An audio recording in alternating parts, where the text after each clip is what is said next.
Nietzsche was born in the tiny village of Röcken in what used to be East Germany. His father was the parson, his deeply devout mother was herself the daughter of a parson. The philosopher adored his father, and must have been deeply shocked when he died suddenly when Nietzsche was only 4 years old. The loss was to haunt him throughout his life.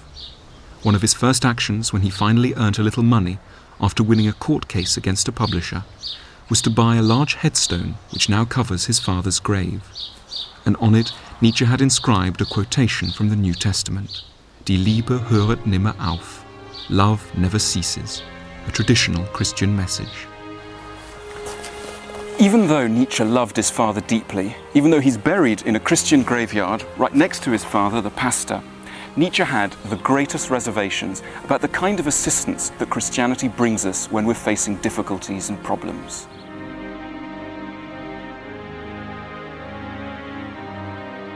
It's striking to visit the house where Nietzsche was born, right under the shadow of the Lutheran church where his father preached, completely unchanged since he lived here. Little Nietzsche must have grown up breathing an intensely religious atmosphere.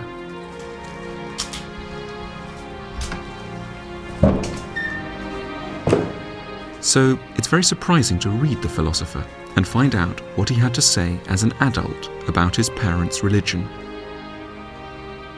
One does well to put gloves on when reading the New Testament.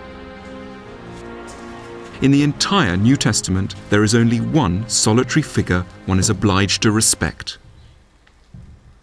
Pilate, the Roman governor.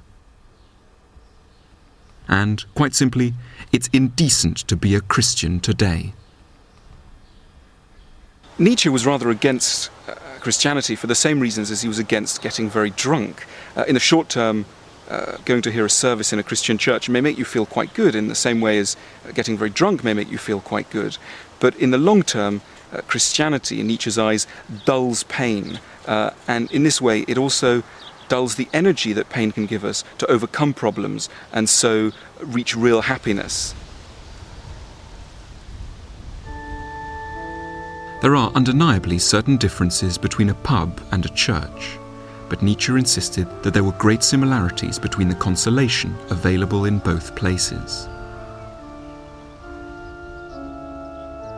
It seemed to him that the New Testament tried to make us feel better by saying that many things we thought of as problems are not in fact problems at all, but rather assets.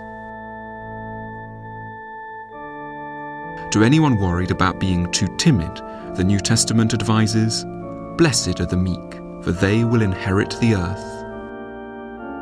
To anyone worried about not having any friends, the New Testament says, "Blessed are you when men hate you, when they exclude you and insult you." And to anyone who worries about not having enough money and who envies those who do, the New Testament has these soothing words.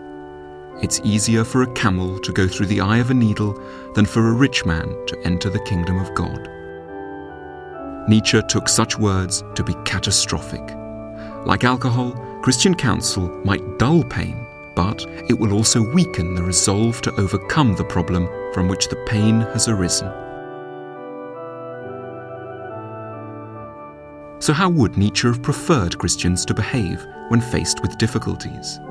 Chiefly by not pretending that they didn't want the things that were difficult to get. Nietzsche had a host of difficulties. He was poor and sick and lonely, but he never behaved in the way that he had accused Christians of behaving. That is, he never declared that health and wealth and love were bad. He accepted that he didn't have them, partly by choice, partly by circumstance. But he did not deny his wishes.